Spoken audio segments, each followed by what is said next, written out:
French government on Sunday urged Donald Trump not to interfere in French politics after the U.S. president posted tweets about the protests rocking the country and attacked the Paris Climate Agreement. Je dis à Donald Trump, le président de la République lui a dit aussi, nous ne prenons pas parti dans les débats américains, laissez-nous vivre notre vie de nation.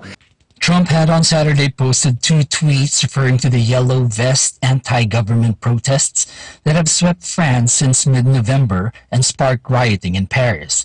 He suggested, and I quote, "Very sad day and night in Paris. Maybe it's time to end the ridiculous and extremely expensive Paris Agreement and return money back to the people in the form of lower taxes." Trump had earlier posted, and I quote, "The Paris Agreement isn't working out so well for Paris. Protests and riots all over France.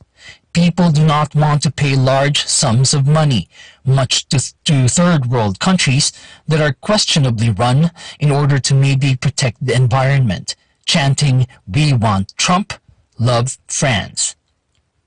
The protests in France are not directly linked to the Paris Climate Agreement, which was signed in 2015 and has since been abandoned by Trump, to the dismay of French President Emmanuel Macron and other Western leaders.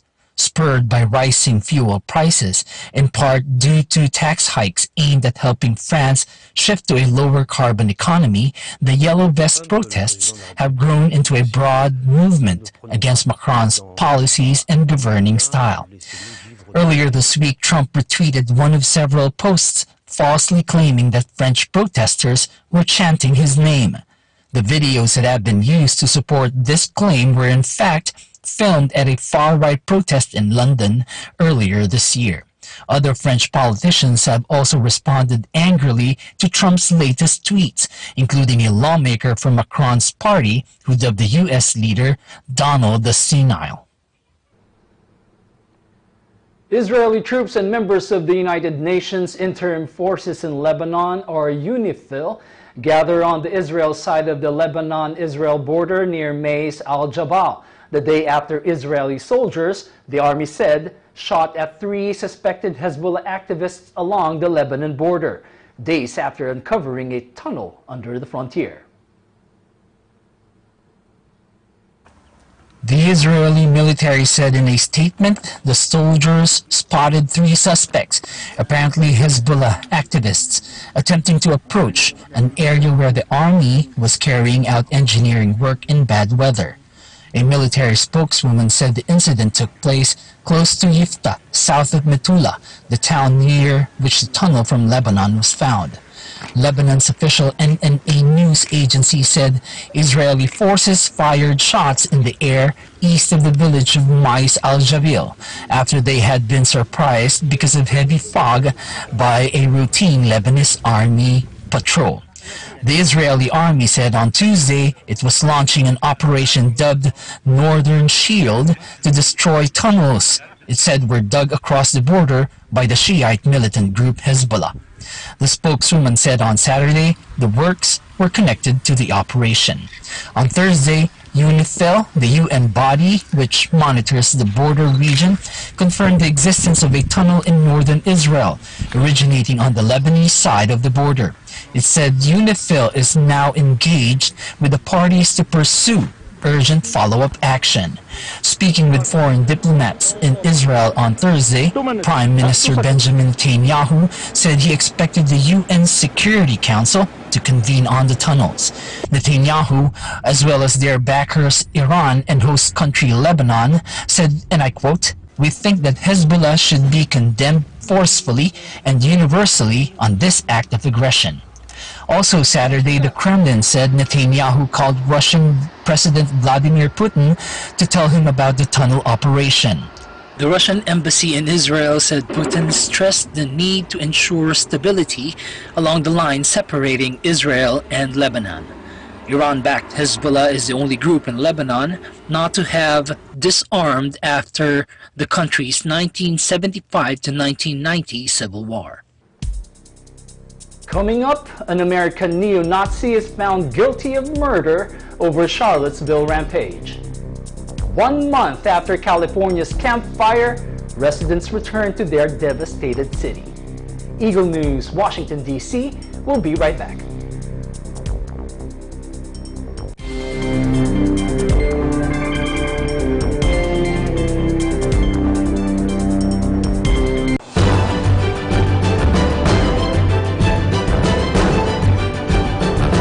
Eagle News teams are fair. Sa impeachment complaint laban kay Supreme Court Chief Justice Maria Lourdes Sereno, ang ilang maestrado. Ang rekomendasyon na makasuhan ang mga sangkot kasama na ang mga opisyal ng customs. Hardworking. Papaunlad ng isang bata na magiging isang future youth leaders. Dedicated. Sa nasawi ay dito natagpuan yung bangkay. Ito yung kanilang paraan ng pag-aalaga ng mga may sakit na leprosy noong unang panahon.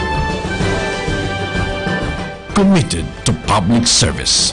Ang chairmanship ng ASEAN sa bansang Singapore. Marami yung mga biktima ng mga nawawala. Ang ng Bureau of Customs na nasa merkado na yung mga pinaging produkto. Sa kapila ng mga kilos protesta na nanatiling dahil sa mabilis na mayabang, pagresponde ng mga pamatay-sunog, ang apoy mabilis na karoon ng equal opportunity ang ibang mga kababaihan. Kayahan ng mga kabataan at ipinakita sa pamagitan ng kanilang mga likha. Nanatiling kulang pa rin ang tubig para sa irigasyon, para sa pagtatanim ng ating mga kababayang magsasaka. As we live in interesting times.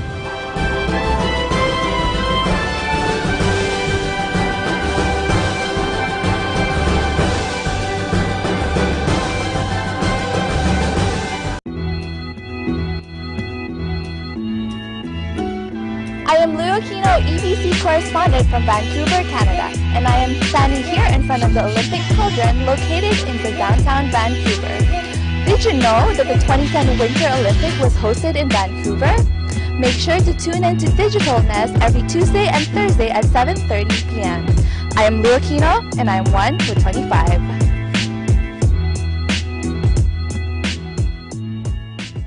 Pep News, Linggo, alas 4 hanggang alas 5 ng hapon.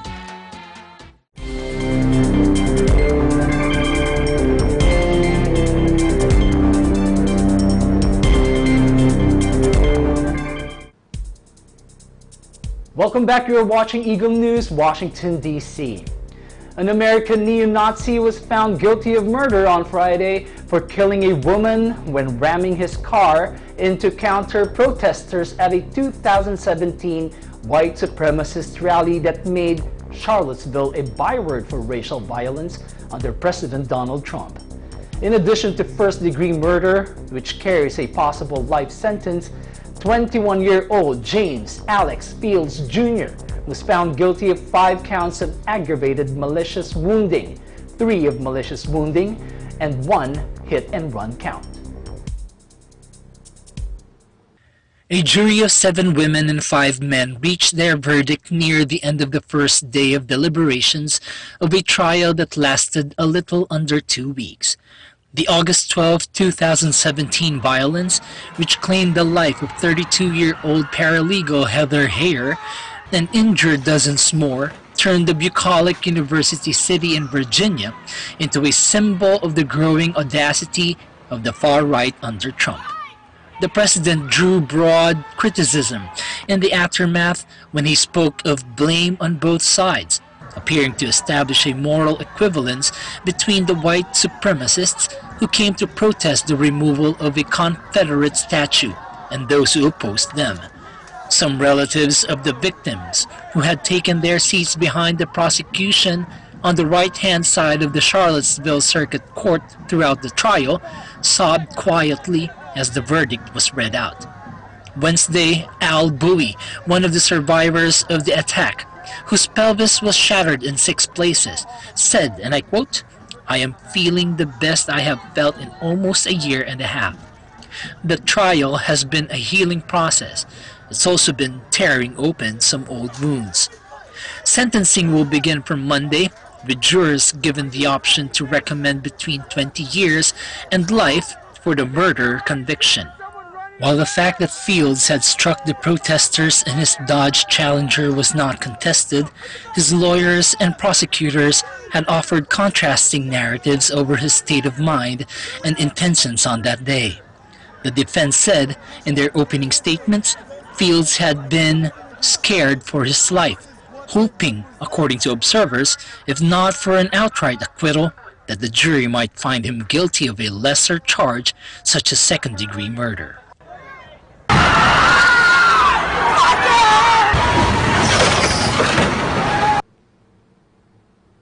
The way the fire moved, it's just really strange.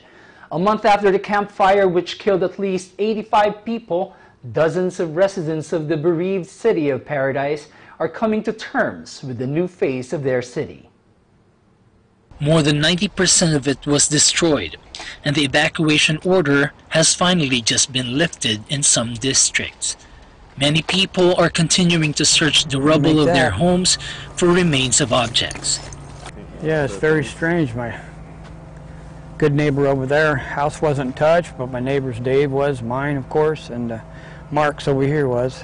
How the fire just moved, and it's just really strange.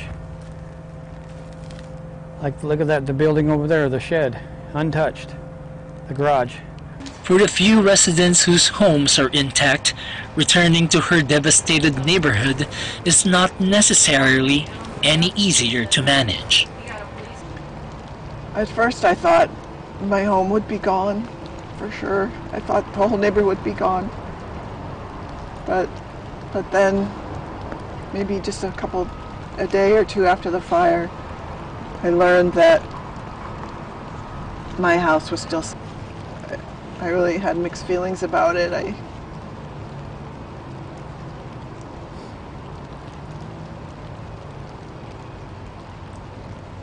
Some ways grateful that I could save some things, some sentimental things from the house, and then other ways just I knew my neighborhood and my community were gone.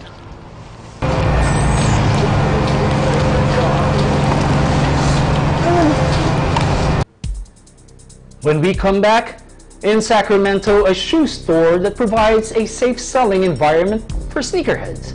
Eagle News, Washington, D.C. will return shortly.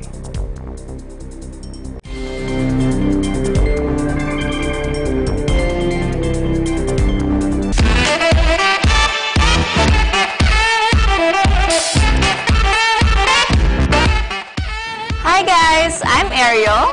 And I'm Kenneth. And we're your new hosts for The Break Room. So please watch us every Monday at 7:30 to 8 in the evening. We are one with 25. Events happen around us all the time. In our community, in our country, around the world. Events that affect people, move communities, or simply inspire us. Interesting events that people need to know. In these interesting times, we continue to be a competent partner in delivering news about these events. Fast, accurate, balanced. Eagle News, because we live in interesting times.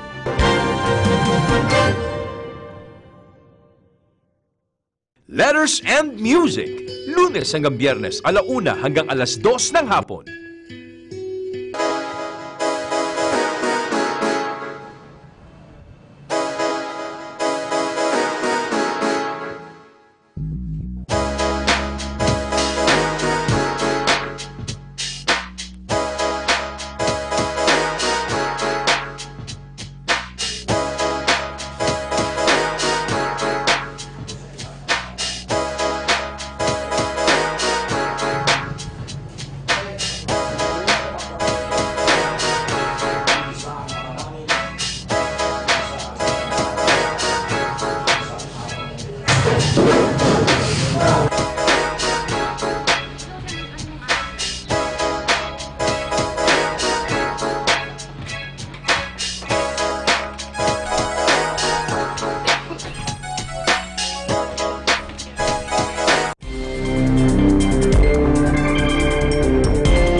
Washington, D.C., I'm Ace Ramirez. In Sacramento, there is a shoe store providing a friendly and safe environment for sneakerheads. Eagle News correspondent Jason Tajima with the details.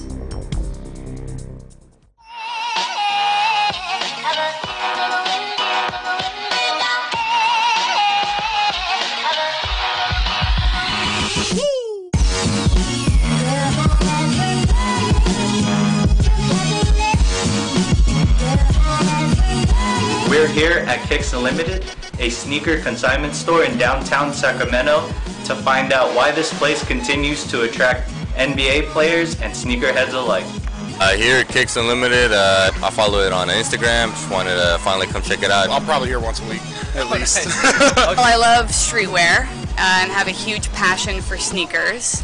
And it's really tough to find areas in Sacramento where you can get this kind of quantity to choose from.